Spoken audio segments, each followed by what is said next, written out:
Olá meus amigos, nessa videoaula eu vou trabalhar com vocês os indicadores do processo de recrutamento. Por mais que seja um processo simples, nós também precisamos considerar os impactos que esse processo vai exercer, vai gerar nas práticas de gestão de pessoas. Até porque, quando nós falamos da responsabilidade de trazer profissionais para trabalhar numa organização ou até mesmo promover alguns funcionários que já trabalhavam ali, como é o caso específico do recrutamento interno, isso é uma responsabilidade da área de gestão de pessoas que vai ter repercussão no desempenho de toda a organização, dependendo justamente da maneira como esse profissional que foi que vai ser contratado, que venha participar do processo seletivo ou que venha participar do processo seletivo aí com base no recrutamento interno e que de algum modo vai ser admitido para uma outra função, a responsabilidade pela alocação do profissional mais adequado para esse novo desafio que surge ali para ele naquela organização é uma responsabilidade da área de gestão de pessoas.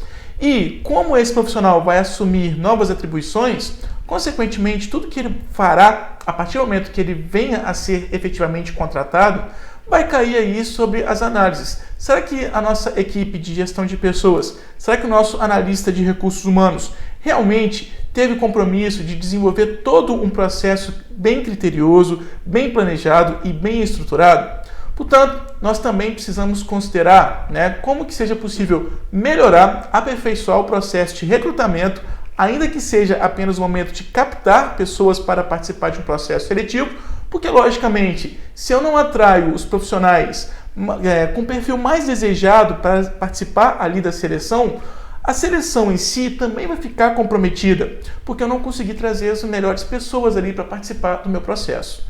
Então, a gente já começa a analisar a qualidade de uma nova contratação já nessa primeira fase ainda do planejamento do recrutamento.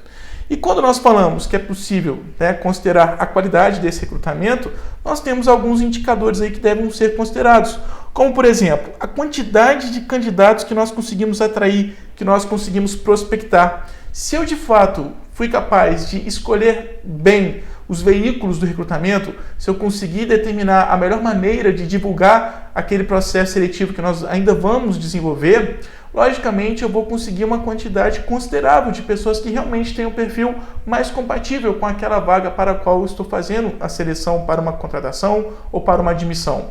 Além disso, eu também preciso considerar a qualidade dos currículos obtidos ali para participar do meu processo seletivo ou das possíveis indicações que eu tenha levantado. Perceba, se eu faço aí a adoção por veículos mais tradicionais, eu vou, logicamente, obter os meus candidatos através dos currículos que eles vão apresentar ali para participar do processo seletivo. Mas se eu utilizar especificamente a técnica de buscar indicações de outras pessoas, eu também estou falando aí de uma técnica de recrutamento, de um veículo de recrutamento que vai impactar o meu processo. Então, eu preciso observar quantas indicações nós de fato tivemos, quantos currículos nós realmente tivemos. Além desse quantitativo, as informações que esses candidatos já trazem antes mesmo de virem prontamente se apresentar para o processo seletivo, as informações que já são possíveis estimar sobre essas pessoas são de fato compatíveis com o que vai ser analisado para a seleção, com o que vai ser esperado para um bom desempenho, a partir do momento que essa pessoa for contratada ou admitida para aquela função. Outra condição que nós devemos analisar os impactos da divulgação, se eu realmente conseguir prospectar as pessoas certas, se realmente eu conseguir prospectar uma quantidade considerável de candidatos para participar da minha seleção. Se eu tenho ali algumas manifestações de interesses dos candidatos, muitas vezes a gente observa, tem momentos que a gente faz uma divulgação de um processo de recrutamento de seleção que é tão nebuloso, as informações não são tão claras ali para os candidatos, que talvez as pessoas deixem de se candidatar simplesmente porque não estão entendendo o que está sendo proposto ali para a participação daquele processo de seleção. Então, se eu observo que o candidato ele tem dúvidas de condições, de aspectos que a gente considerava que era um tanto evidente no anúncio que nós fizemos, eu tenho ali um indicador que realmente as informações não estão tão claras. E se isso eu consigo detectar ainda no momento do recrutamento, eu já tenho ali um aspecto crítico que eu já tenho uma dificuldade para trazer mais candidatos. Porque se uma pessoa não conseguiu entender o que nós estamos buscando, Outras possivelmente estarão com o mesmo nível de dificuldade e nem estejam se inscrevendo para participar da nossa futura seleção. Então eu tenho que observar se as dúvidas que são apresentadas, né, podem ser um próprio equívoco mínimo que seja cometido ali pela equipe de gestão de pessoas, ou também uma outra evidência que a gente pode levantar dessas manifestações dos candidatos são as curiosidades, os interesses. Eu posso observar que eu estou fazendo um processo de seleção bem atraente para o público que esteja disponível no mercado de trabalho quando eu observo um alto volume, né, de ligações, de pessoas que estão interessadas, mas que querem saber um pouco mais do processo. Se eu vejo isso acontecendo com uma frequência, eu já posso ter uma estimativa de que meu processo seletivo já está sendo anunciado de uma maneira atrativa. Nós estamos conseguindo causar um impacto nesse mercado de trabalho. Então a gente tem essa consideração com esse indicador, né? Eu vejo a quantidade de candidatos que entram em contato antes mesmo da gente começar a seleção para tentar se informar mais sobre o processo. Tenho que observar o tempo despendido. A gente sabe, né, que no momento que chega ali um sinal de demanda para uma nova contratação para a equipe de RH de uma empresa, a gente não tem um tempo hábil, né, para demorar muito para realizar toda essa nova contratação ou admissão. Sempre é para ontem. Então, eu não posso demorar muito tempo só no meu recrutamento, porque quanto mais eu demoro nessa prospecção de candidatos, ainda que eu tenha aí uma certa prioridade para ter qualidade dos candidatos que venham, mas se eu vou demorar muito, consequentemente, quando eu vou começar o meu processo de seleção, eu já vou ter um prazo ainda mais crítico. Então, eu não posso estender muito tempo de recrutamento para não prejudicar a próxima etapa também, que vai ser a etapa da seleção. E aí eu posso avaliar a forma como nós atraímos os candidatos. Se, de fato, né, as técnicas que nós utilizamos para divulgar a vaga vão legitimar a prospecção, não adianta nada, né? Eu apenas ter o desejo de prospectar uma grande quantidade de candidatos para o meu processo seletivo, mas, no entanto, eu acabo observando que nós não tivemos tantas pessoas interessadas, nós não tivemos um número considerável de possíveis candidatos, ou a gente também nem observa que tem candidatos já fazendo alguns questionamentos sobre o que vem a ser de fato a nossa seleção. Então, isso eu tenho que considerar. Outra condição também que eu posso avaliar como nós estamos atraindo os candidatos. O perfil desses candidatos se atende às expectativas para a seleção e, logicamente, eu já consigo observar isso, né, nas informações que eu tenho ali no levantamento dos primeiros currículos que eu obtenho ou até mesmo, né, de algumas evidências, algumas características que já são levantadas na própria descrição das pessoas que estejam sendo indicadas para participar do meu processo seletivo. Então eu já tenho aí como fazer uma estimativa. Será que nós realmente estamos chamando pessoas que têm postura, que têm competência, que têm a capacidade técnica minimamente, né, que atenda às expectativas, aos requisitos do cargo, né, para o qual essa pessoa vai ser admitida ou contratada? Então eu também tenho que observar isso. Mais ainda, né, eu tenho que observar se algumas melhorias se revelam necessárias ali para as próximas captações, e aí eu preciso ter um entendimento também que, como o processo de recrutamento e seleção ele acontece com uma certa frequência na empresa, eu sempre posso me basear no processo que nós fizemos anteriormente para identificar o que nós podemos melhorar, né? A ideia de melhoria contínua, uma noção, um conceito básico, né, da gestão da qualidade, também vai se aplicar sobre os processos de recrutamento e seleção. Melhoria contínua é buscar aperfeiçoar a cada novo processo. Eu posso identificar o que foi crítico no processo anterior, alguma possível falha que nós tenhamos cometido, para tentar aprender com aqueles erros e ir aprimorando, né, as nossas próximas realizações de recrutamento e seleção. Um indicativo que seria o mais alarmante, né, mas esse seria uma última consequência, é quando a gente observa um índice de rotatividade, um alto turnover para um cargo específico que constantemente nós estamos precisando fazer novos processos de recrutamento e seleção. Quando isso acontece numa empresa, eu preciso analisar se o cargo esteja sendo realmente compatível com o que está sendo exigido dos candidatos e, mais ainda, se realmente nós estamos desenvolvendo todo esse processo de recrutamento e seleção de uma maneira criteriosa, se nós realmente estamos tendo a devida atenção, do devido investimento de tempo, de atenção para realmente trazer pessoas que tenham ali um aspecto comportamental, que tenham competência técnica realmente compatível com o que vai ser esperado do desempenho para aquela contratação. Isso é um indicador que eu preciso buscar melhorar a cada novo processo de seleção que eu venha a desempenhar. E também, né, se o nosso recrutamento foi eficaz, se realmente nós conseguimos trazer a quantidade de pessoas, a quantidade de candidatos relevante para participar do processo seletivo e com a qualidade esperada. E aí eu tenho alguns aspectos mais gerais que deverão então ser avaliados. Perceba, quando eu falo avaliados, depois que esse recrutamento já aconteceu, né, o que a gente pode buscar aperfeiçoar? O que eu posso avaliar que foi positivo, que foi crítico, né, ou que demanda ali condições de melhorias? Então, eu posso observar, né, posso avaliar no meu processo de recrutamento quantos candidatos foram efetivamente atraídos, se a gente teve, né, uma quantidade considerável ou se a gente precisa rever as técnicas que nós estamos aplicando para tentar atrair um volume maior de candidatos para os próximos, né? E também se eu tenho ali, né, a adoção de uma técnica compatível para realmente trazer o perfil desejado para a empresa. Preciso ver do total de candidatos que nós prospectamos, quantos que realmente atendem às expectativas para a seleção, né? Não basta apenas ter essa informação da quantidade de candidatos que nós trouxemos. Também precisamos observar, né? Por exemplo, se eu preciso captar, se eu preciso prospectar uma pessoa que tem um domínio, um conhecimento, uma competência muito específica, como, por exemplo, né, o torneiro mecânico que precisa falar francês. Pensa, né? O torneiro mecânico vai ter uma formação de nível técnico, pode ser, dependendo do caso, talvez nem seja exigido no ensino superior, mas que tenha um domínio de um outro idioma, do idioma francês, porque esse técnico em mecânica vai ser contratado para trabalhar numa multinacional.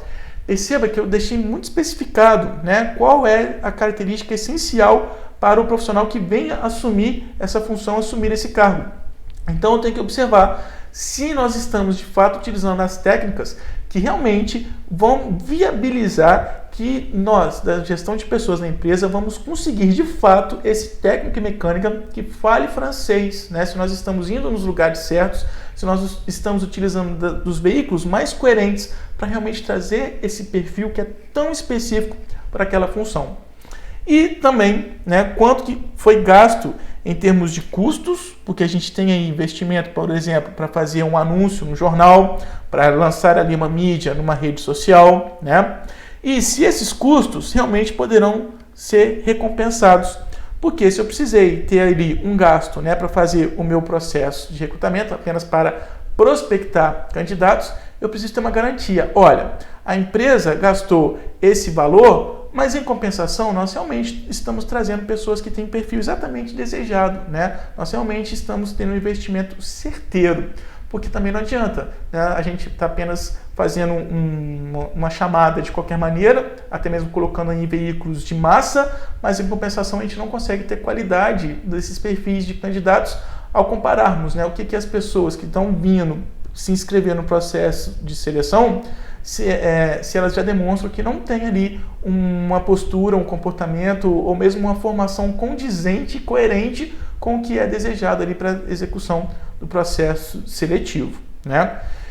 Mas ainda, outras condições que nós também precisamos avaliar, né? Se, de fato, eu tenho ali, né, a constatação que foi fácil ou foi difícil para o próprio candidato participar do processo seletivo, eu preciso questionar no momento que antes mesmo de começar o processo de seleção, eu posso perguntar como que você ficou sabendo dessa vaga, como que você teve conhecimento aí de que nós íamos realizar esse processo de seleção. Muitas vezes eu posso estar impedindo pessoas com perfil condizente com o que nós desejamos para contratar, justamente porque essas pessoas não estão nem conseguindo uma maneira de se inscrever para aquele processo de seleção que eu ainda vou conduzir. Então, né, nesse instante, bom, formei minha primeira tropa ali de candidatos. Nós vamos começar a etapa de seleção. Antes mesmo de já entrar nessa etapa de seleção, eu posso vir a questionar. E aí, como é que você ficou sabendo? Foi fácil para você chegar até nós? Teve alguma dificuldade? Eu já começo a ter um feedback, né, desse mercado de trabalho. E aí eu posso ter informações estratégicas sobre o que seja necessário aprimorar para os próximos processos de recrutamento que nós venhamos a desenvolver. Além disso, também posso, né, perguntar ali, os interessados, eles manifestaram dúvidas, né? Eles tiveram algum desapontamento quanto ao que foi anunciado na vaga, né? Às vezes a gente trabalha em empresas de consultoria e em alguns casos a gente não pode identificar o nome da empresa que contratou os nossos serviços. Isso pode ser por uma necessidade de sigilo da empresa contratante dos nossos serviços de recrutamento e seleção, né? Até mesmo porque aquela empresa ela já pode estar com um funcionário que ainda vai ser desligado, ainda vai ser demitido, para depois colocar esse novo que venha a ser selecionado. Então ela precisa ter aí essa condição de se manter no sigilo. E isso é uma condição que muitas vezes pode gerar uma certa frustração. As pessoas podem deixar de se inscrever porque elas nem imaginam, né, que aquela empresa seja tão importante no mercado, ou as pessoas deixam de se inscrever porque ficam com medo. Mas para qual será a empresa? Por que essa empresa está ali se mantendo no anonimato? Deve ter alguma suspeita, até mesmo em termos éticos. Então tudo isso precisa também ser observado. E eu posso perguntar isso para um candidato antes mesmo de começar propriamente o meu processo de seleção. Uma outra condição que nós podemos avaliar é se existiu alguma desistência de algum candidato. Uma coisa que é muito comum de acontecer, né, é quando, por exemplo, a gente vai lá começar o nosso processo seletivo e antes mesmo de começar a técnica, né, as técnicas de seleção, antes mesmo de começar propriamente o processo de análise e comparação entre os candidatos, o analista de RH que esteja à frente desse processo reúne todos os primeiros candidatos que ele conseguiu atrair ali e fala, olha, esse emprego, né, essa oportunidade de trabalho, a gente ainda não pode divulgar a empresa, por exemplo, mas vocês já sabem qual que é o cargo, qual que é a função, e vai ser para receber um salário X, mais os benefícios X. Pode acontecer, nesse momento, né, dessa informação já ser apresentada, alguns candidatos imediatamente demonstrarem, não, esse valor não é compatível com o meu padrão de vida. Esse valor não é compatível com a exigência que está sendo esperada, que está sendo desejada. Então, muitos candidatos podem acabar desistindo já antes mesmo de começar o processo de seleção. Lógico que isso é uma condição crítica, mas em compensação, né, dinamiza ali, otimiza o tempo para se desempenhar, para se realizar toda a seleção. Porque se de imediato eu já tenho um candidato que já demonstra que ele não vai ter interesse, né, não tem por que eu ficar retendo ali esse candidato. E se de fato eu observo que há desistência em determinado processo de recrutamento e seleção, eu já tenho um indicador, eu já tenho uma estimativa de que no futuro não tão distante, quando eu vou precisar fazer um outro processo para contratar um outro profissional, seja porque surgiu uma nova oportunidade, surgiu uma extensão da empresa, né, uma ampliação da empresa, a gente precisa contratar esse mesmo profissional para essa mesma função, né, com esse mesmo perfil, ou porque aquele que nós acabamos de contratar vai se desligar, né? Enfim, se eu vou precisar fazer um novo processo de recrutamento e seleção, já de imediato, nesse primeiro momento que eu observo que nós temos candidatos já demonstrando desinteresse pelo processo, eu já tenho um indicador, já tenho uma evidência de que para os próximos, por qualquer motivo que eu venha ter a necessidade de realizar, eu já posso ter uma suspeita. Olha, se nós continuarmos com essas condições, oferecendo esse salário, exigindo esse padrão de competência, né, a gente já tem aí uma estimativa de que nós vamos ter, sim, desistências. E, logicamente, que isso vai comprometer todo o processo seletivo. Então, observe, né, que exatamente nesse limiar, né, nessa divisão do processo de recrutamento, atrair meus candidatos, observei se as técnicas realmente me promoveu ali o contato com candidatos com perfil mais compatível com a vaga. E antes de começar propriamente a etapa de seleção, né, eu tenho possibilidades de levantar informações muito estratégicas que vão então me servir de indicadores se nós precisamos melhorar o nosso processo, a nossa maneira de realizarmos recrutamentos, se nós estamos utilizando as técnicas mais compatíveis com o que realmente vai ser necessário para a empresa, ou simplesmente que nós podemos aprender para fazer um processo mais ágil, mais estratégico, mais dinâmico, quando a gente tem aí necessidades futuras na empresa. Então, a base, né, de toda essa apresentação desse vídeo é exatamente pontuar isso. O processo de recrutamento, ele é um processo que pode ser estratégico, contanto que eu tenha essa orientação para, de fato, sempre buscar melhorar a minha maneira de atrair candidatos para serem contratados ou admitidos ali para a minha organização. E a partir de toda essa análise, né, perceba, eu vou avaliar o processo de recrutamento, eu já tenho aí uma evidência de que nós já estamos já concluímos, né, esse momento de atrair candidatos. Fazendo toda essa análise, nós temos então condições para partir para a etapa seguinte, que é exatamente o processo de seleção. Mas aí, né, eu tenho que apresentar outros vídeos para explorar essa temática. Eu espero que até aqui tenha ficado claro como que nós temos toda essa sistematização do processo de recrutamento e como que nós devemos ter essa consideração para analisar como melhorar as nossas maneiras de atrair candidatos para serem contratados para a nossa empresa. Muito obrigado pela atenção e muito obrigado por assistir esse vídeo.